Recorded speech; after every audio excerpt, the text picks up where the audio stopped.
pay attention. Say, I like that. Ooh. Nod your head. If you know any black preachers, you know this will go a lot smoother. A lot easier for all of us. But to the great and distinguished individuals who I share this stage with, to the leadership and fellowship of the MLK Coalition, to Lottie Dottie and everybody who is in this room, to our young people, I say happy Martin Luther King Jr. Day. Amen.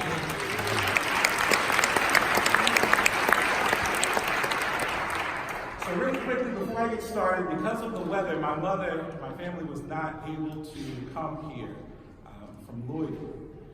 And so my mother has been driving me crazy. So what I would like for you to do, if you're on social media, Instagram, Facebook, or Twitter, if you can take a picture and mention me at Rev Derek Terry, at REVDEREKTERRY. If you don't know what any of that means, don't worry about it. This part is yours, but no, I got you in a second.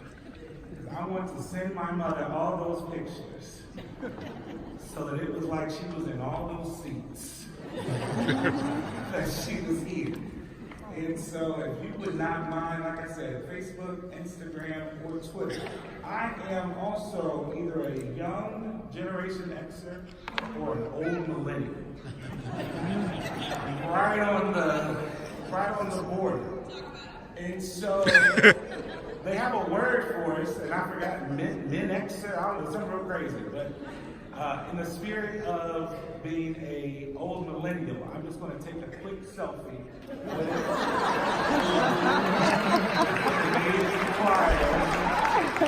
I'm going to get one of you all too. You know my Instagram, you'll see that later. All right.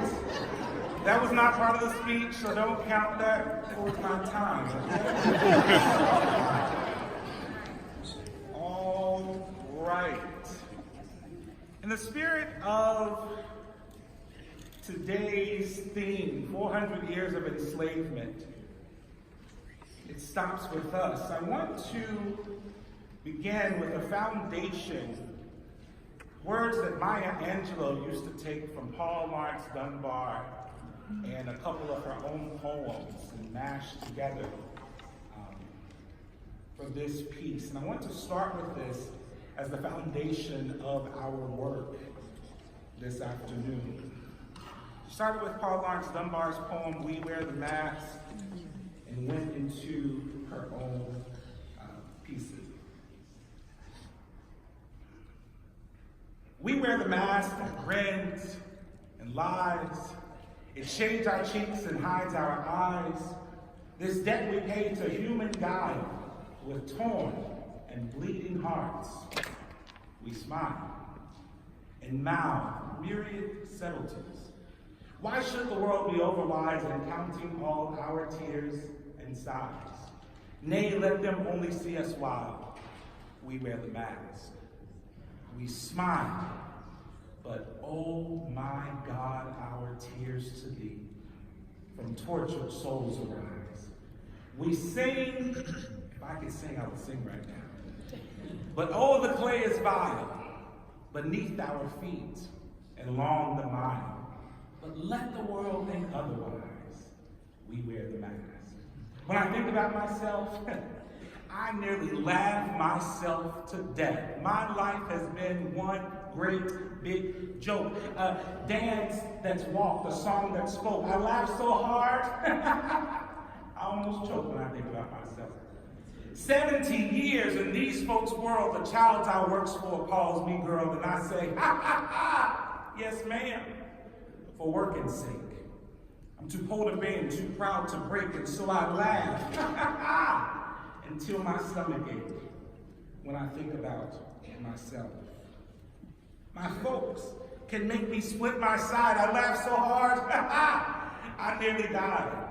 The tales they tell sound just like lime. They grow the fruit, but eat the rind. And so I laugh until I start to cry when I think about myself and my folks and the little children. My fathers sit on benches. Their flesh count every plank. The slats leave dents of darkness deep in their withered flank, and they gnarl like broken candles, all waxed and burned profound. They say, but sugar, it was our submission that made your world go round. There in their pleated faces, I see the auction block, the chains of slavery's coffles, the whip and lash and stop. My father's speaking voices that shred my fact and sound. They say, but sugar, it was our submission that made your world go round. They laughed to conceal their pride. They shuffled through their dreams. They stepped and fetched a country. They wrote the blues and screams. I understand their meaning. They could and did derive from living on the edge of death. They kept my race alive by wearing masks. They wore masks.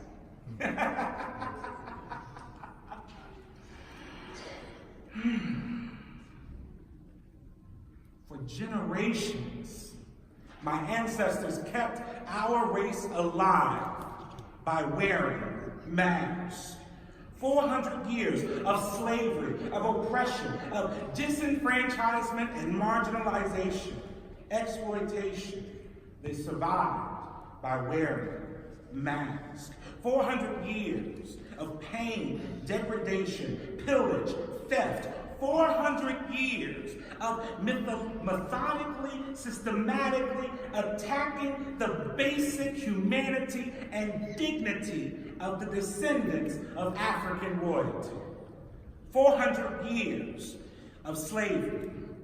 Some argue slavery ended in 1865. To them I say, ha! 256 years of slavery were not erased by the 12 years of the broken promises and the failure of Reconstruction. 90 years of black code laws that led to Jim Crow. 60 years of separate but equal schools. 40 years of racist housing policy, not to mention the war on drugs, mass incarceration. 400 years of being slaves to laws and systems that not only oppress people who look like me, but work to literally steal and extract by every means available the economic assets of my people. People who survived such plunder by wearing masks. 400 years ago in 1619, quote, 20 and odd Negroes arrived in Jamestown, where the country that would eventually become America decided that those, quote, 20 and odd Negroes and their progeny and those who would follow for generations would be slaves in perpetuity. This decision made black people the basis by which this nation could build and develop into an economic powerhouse. By exploiting the labor of millions of black bodies, black families, black children, black humans. What is the significance of the 400th anniversary of the first black people to arrive in present-day America? It allows us to illuminate the fact that 4 centuries ago, the powers that be decided that it was prudent to exploit black bodies for purposes of economic development. This anniversary allows us to reflect on the fact that genocide and slavery are America's original sins. And since then, there has been documented, deliberate efforts to continue to exploit and steal from the progeny of slaves for the purpose of making America great. Yeah.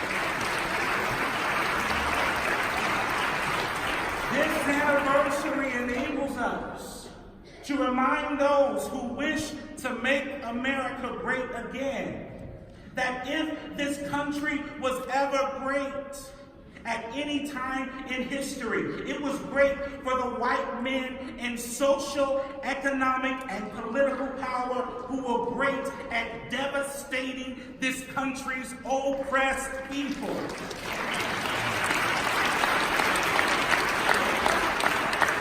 Please understand that in 1619, when, quote, 20 and odd Negroes landed in Jamestown, they were actually not in Jamestown. Historian Michael Waspo wrote, "Selective memory has conditioned us to employ terms like settlers or colonists when we would be better served by thinking of the English as invaders or occupiers." In other words, we should remember that in 1619, America was not America. It was an experiment. What we have been conditioned to call Jamestown was actually a space occupied by British invaders in Cincinnati, the name given by the Powhatan or the indigenous people.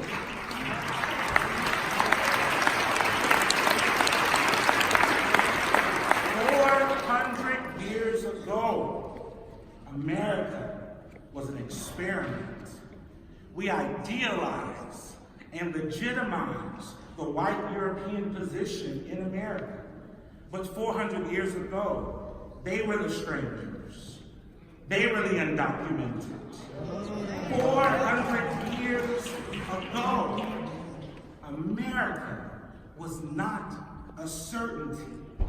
Yet through genocide of the indigenous populations and through the enslavement of Africans, this country was built and established through violence, plunder, and the free labor of black humans who survived by wearing masks.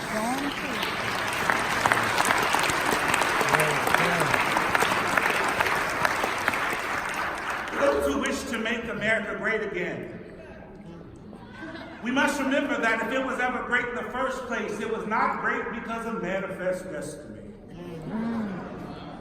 It was not great because of good Christian values from the good white churches that enslaved us. It was not great because of the forefathers who worked so hard, won the West, saved their money, and built this country by their own two hands. If America was ever great, it was because those in charge decided it was okay to kill the natives, to treat African descendants as subhumans, so much so that they could be owned, bought, sold, and bred like animals, that it was okay to beat them, sell their children, rape their women without consequence. And yet, my ancestors survived by wearing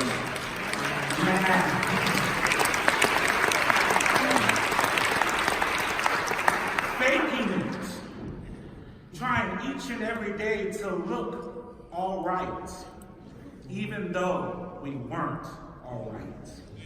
If this country was ever great, it was because it had 400 years of stealing resources from millions of black and brown humans. 256 years of free slave labor, building the very institutions that our elected officials occupy today. That's theft. 90 years of Jim Crow, literally taking resources from black people and not giving us the same access to public accommodations or the ballot box. That's theft. Separate but equal schools, stealing resources and giving us substandard buildings, inadequate or a lack of textbooks. That's theft.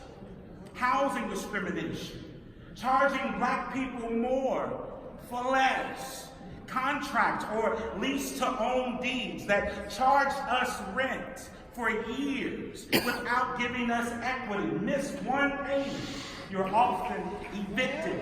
That's theft. Stealing our health. Even right now, there are neighborhoods in this country occupied by black people whose lifespan is 20 years less than their white counterparts because the powers that be do not police the chemicals that are being pumped into their air and their freshwater sources. That's even now, people say, well, slavery ended 150 years ago. No one alive was or owned slaves. But consider right now, all across this country, there are food deserts where neighborhoods have 12 liquor stores, 6 corner stores, and no place to buy a piece of fresh fruit.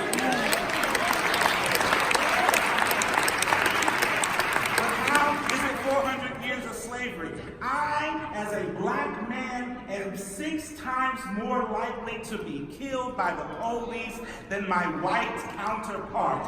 That's theft of black bodies.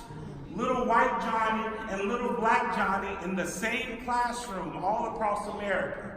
Little black Johnny will receive a harsher punishment for the exact same infraction as his white counterpart. So that when the teacher is teaching the class to read, little black Johnny is in the hallway or in the principal's office not learning how to read. That's theft. And so we say 400 years of slavery because for 400 years we have watched our bodies, our resources, our property, our health, our access, our wealth, our children, our opportunities stolen because 400 years ago, those in power thought that after these 20 and odd Negroes arrived in what we now call Jamestown, that it was okay to see them as less than human, less than worthy, less than important. For generations, my ancestors lived on the edge of death and kept our race alive by wearing masks. But today, we declare it stops with us.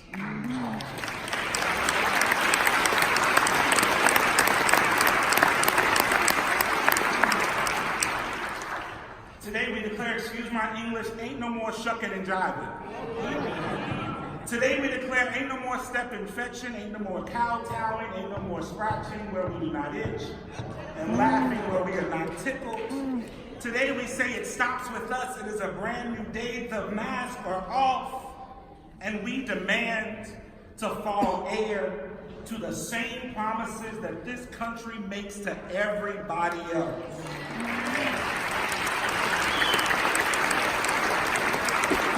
Martin Luther King put it this way: be true to what you said on paper. We demand that those same truths to be self-evident are self-evident for us. That we too are endowed by our Creator with certain unalienable rights, and among these are life, liberty, and the pursuit of happiness. It stops with us means that the preamble that we all learned as children, that everybody is included in the we, the people. It stops with us means that if you want us to stop kneeling when you ask in song, does that star-spangled banner yet wave, or the land of the free and the home of the brave, that we are allowed to be free and brave in our community.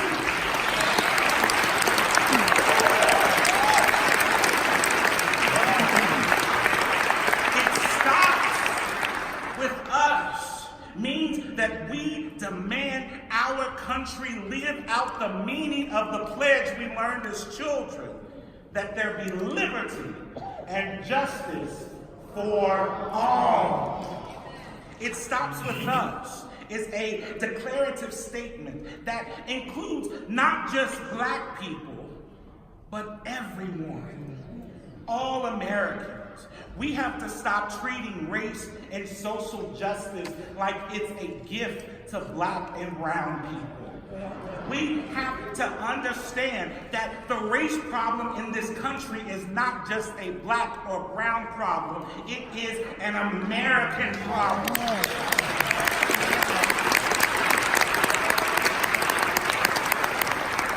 It stains us all. It messes us up. Dr. King wrote in his letter from a Birmingham jail, in a sense, all life is interrelated. Whatever affects one directly affects indirectly all. I can never be what I ought to be until you are what you ought to be. And you can never be what you ought to be until I am what I ought to be. When we watch a young man stand in the face of an indigenous elder while people taunt and jeer, it affects us all.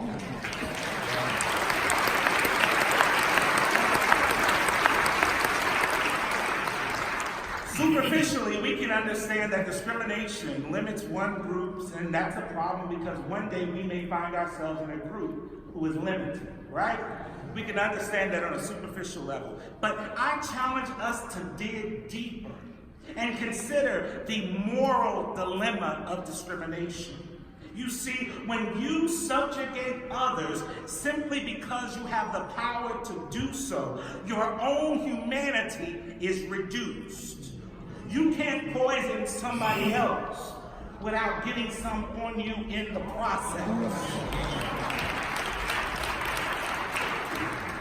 When we consciously hurt other people because we can, it reduces the goodness in us. It constricts our ability to be as amazing, as awesome, as powerful as we can be. Earlier this month, I read an article in the New York Times, and a woman, they asked, how do you feel about the 45th president's handling of the shutdown? And she said, he's not hurting the people he needs to be hurting. He's not hurting the people he needs to be hurting. That's the problem with our dog-eat-dog mentality in this country. Many think that it's perfectly acceptable that the right people are hurt. They just want to make sure they ain't in the group of the right people. Usually when those in social, political, economic power are deciding who should be hurt, more often than not, they look like me. The people who have been hurt for 400 years. Of course, black people don't own the monopoly of being marginalized and oppressed. We do that to the gay, the transgender, the female, the poor, the Latinx, the gender non-binary, the not skinny, the not young, the not beautiful, the not pretty. I could go on and on and on. But there are millions of people in this country who are okay with the idea of oppression as long as them and theirs ain't being oppressed. This is problematic, and it must stop with us. Dr. King dreamed almost 56 years ago. It is time to wake up and get to work. I contend, how do we do that? I contend that we need thousands, maybe even millions of small, deliberate, community organizing grassroots efforts in our schools, neighborhoods, towns, counties, cities, states, from the East Coast to the West Coast, from the North to the South. There is not one answer, but I argue that one common goal must be justice. To make this country work for everyone, not just those with money and power. I propose two foundations to start with. First is education. We must remove all masks and start telling real, raw, and uncomfortable truth.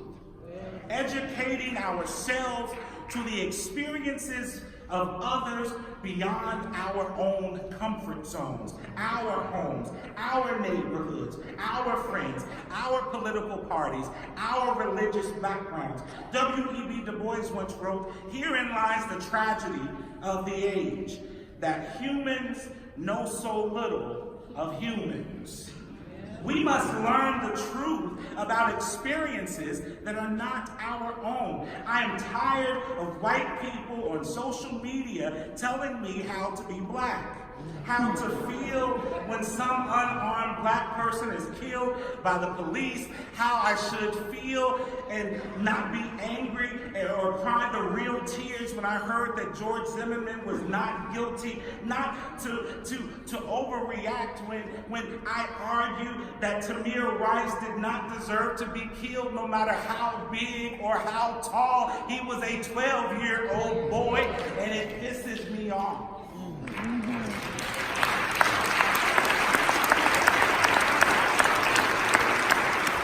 It can only stop with us when we remove all the masks and deal with the truth. Truth of what? Truth of the Civil War. Understand that half of this country was willing to go to war to protect slavery. Understand that half of this country was willing to go to war to wipe out almost a substantial portion of one generation of men to protect slavery. We need to learn about that. My education on the Civil War in school was terrible. It was economic, it was this. Read the Succession Papers. It was about slavery, but we don't want to address that. Education, we must educate ourselves on the truth about how those in social, economic, and political power continue to try to normalize, legalize oppression and the marginalization and disenfranchisement of people. Why is this important? It's important because basic education and knowledge on these tough topics cripples the lives and motives of the people who are trying to perpetuate oppression. What do I mean? It's easy for a politician to get on TV and lie and say they're trying to protect the integrity of the ballot. If you don't understand the very real history in this country of trying to keep certain people from voting.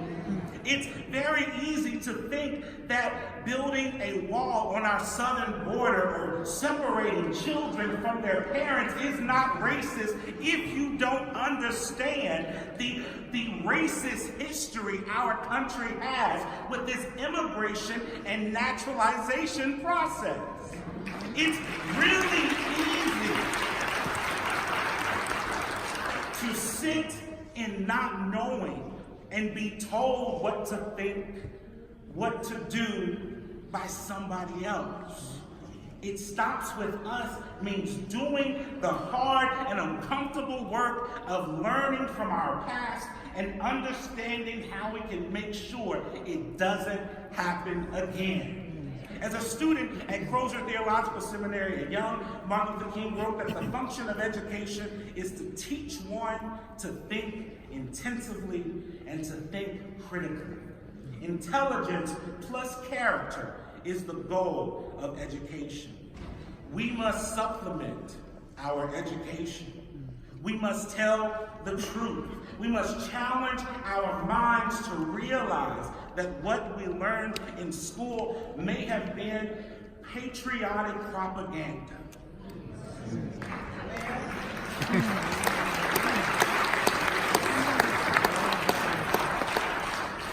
They weren't settlers, they were invaders. They didn't win the West, they stole it. Those who built the White House weren't government workers in government houses. They were slaves in shacks. It stops with us means that we learn and teach and think and use our knowledge and understanding to change the status quo.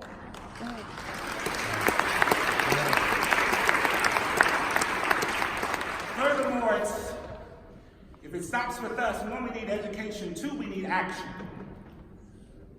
Frederick Douglass once wrote, I prayed for 20 years, but received no answer. When he was talking about being a free person instead of a slave. But then he went on to say, but until I prayed with my legs, then I see freedom. Unfortunately, so many of us are thinking about it, talking about it, tweeting about it, posting on Facebook about it, but we ain't ran nowhere. It takes action. It takes us getting up and doing the work. Voting is awesome, but volunteering to work towards changing the laws, to right wrongs, to ensure justice is even better. Your action, everybody's action may be different. Your action may be writing letters, maybe getting a group of people to go to the Capitol to let your voices be heard. It may be going to an inner city school and volunteering to teach or help children with their reading. Everyone's scope or reach is different, but we must dare to reach and stretch.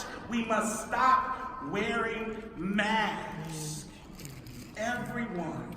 We must stop wearing masks and allow bullies to think that we are okay with the racism, the sexism, the homophobia that is continuously normalized in our society each and every day.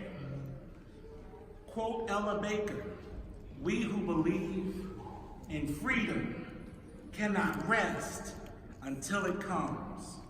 We must work and fight and work and protest and march and litigate or sue and strike, whatever it is, to ensure that the evil exploitation of slavery and all that came after it stops with us." I remember when 45 was elected. It blew my mind. I was big mad, right? I was angry and I was hurt. And I wasn't so much angry or hurt about him. I was angry or hurt that so many people could ignore the racist and the just foolishness, the sexism. I was angry. And all I kept thinking was that talk he gave. When he asked black people, what do you have to lose? You're living in poverty, your schools are no good, you have no jobs, what the hell do you have to lose? That's what he said. This is a direct quote. And I just remember sitting there thinking, oh my God, what do I do? I was just so angry. And I had to give a talk in Texas like 2 days after the election at a university, and I was walking around like American Horror Story. Every person I saw, I'm trying to figure out, do they think like that? What do they think about me? You know, I've been big and black my whole life. So I've always been kind of nervous, but then I was even more nervous. And you know, I'm at the airport and I'm petrified. And I was sitting in my desk one day at church, and I had all this anger. I didn't know what to do with it. And I just started writing. And then I thought about Martin Luther King's quote where he said, fly. If you can't fly, run. If you can't run, walk. If you can't walk, crawl. No matter what, keep moving forward. And I thought, how do I keep moving forward? I just filled up pages in my notebook of ideas, of programs that we can do in church. Because if I'm devastated, there must be other people out there that have all this energy, and they're trying to figure out what to do with it. And so since then, since that election, our church has opened our doors to do very deliberate, diverse work in trying to promote what we love instead of bashing what we hate. And so we've studied homophobia and transphobia in very deliberate ways. We've studied racism and studied how we can append white supremacy in our society. We hit it hard. We studied Ta-Nehisi Coates and James Baldwin. We invited the community to come in and watch films and have discussions. We collected over almost 1,000 books for children age grades 1 to 8, where one main character was a person of color or differently able, and delivered those books into the community. We worked real hard. I'm not saying that to brag on my church, even though I love them. But I'm saying that because It's not just enough to get angry. I had to take that anger and figure out a way to make something positive from the negative experience. And so whatever it is that you need to do, we need to figure out our action and get to it. In closing, those are the two favorite words. Anytime there's a black preacher behind the microphone, boy, people wait for that in closing. Then they look like, is he really closing? Or is he just trying to get me not to go right out of the thing? All right, in closing, please consider this. My grandfather owned a janitorial cleaning service for years. Till he retired a couple years ago. He would be here if it wasn't for this weather. 4 degrees and 85 years old doesn't work from Louisville to here, but he's here in spirit. And my grandfather owned the janitorial cleaning service, and the summer after my 6th grade year, I started working with him during the summers, like 5:30 to about 8:30 in the evenings. And on Friday, my grandfather gave me a crisp $100 bill every Friday. Hallelujah, thank you, Jesus. Don't tell them I'm saying, right? Fresh $100 bill. And so I would go with my grandfather. I'd have my pouch. Some people call them a fanny pack. I was way too cool to have a fanny pack. It was a pouch, and I had a Sony anti-skip Discman in my pouch, and my headset, and I'm running the vacuum, and I'm dusting, and I'm doing all the work, and I loved it. There was a process. You pick up the trash, you do this, you do all this. But when it came to cleaning the bathrooms, my grandfather would not let me scrub the toilet. He refused. And I was like, Granddaddy, I don't care, I don't mind. I wanted to show him that I had a good work ethic, that I wasn't afraid of scrubbing the toilet. But what he said was, you're going to college.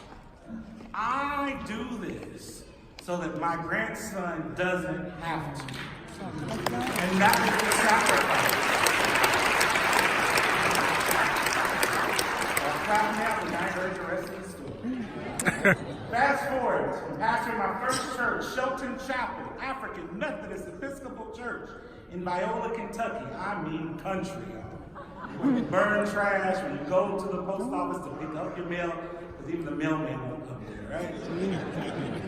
First church is in the country, a 4-hour drive from my home. They only met twice a month. And I go down with a couple of carloads full of people. This is, like I said, I'm 21. I'm about to start my senior year at the University of Louisville. And my grandfather comes down. We got all the cleaning supplies, the mops, the buckets, the mop heads, all this good stuff. And when we go in there, this church in the country, there was a problem with our septic tank. Bad septic tank in an old country church, you do the math. So my grandfather walks into the bathroom, the men's room, and he says, "Woo, Derek, you need to come here and get this." And I go in there, and he passes me the mop. It's in the bucket, and I was like, what am I supposed to do? He said, you know how to work a mop. And I remember, this is the man who 8-9 years ago wouldn't let me scrub the toilet. And now he's passing me the mop in the bucket. And I just kind of looked at him for a second. Not, I was just stunned. I was experiencing a new position in the family. And he says, you're the leader.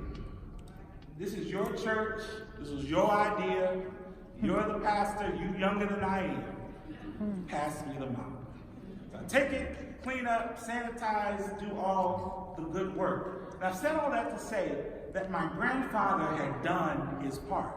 And it was my turn.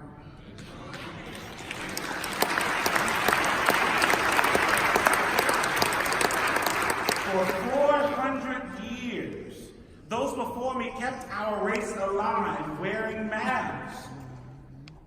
And now, if it stops with us, then we have to not be afraid to do our part.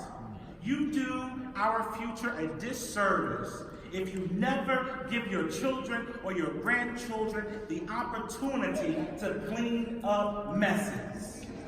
It doesn't matter that I didn't make the mess, understand the mess, or cause the mess. I was the pastor, I was the leader, I was the youngest adult in the room. My body was in better shape to do the work. You see, we must be willing to clean up messes that we did not make, because we eat from trees that we did not plant, and we drink from wells that we did not dig.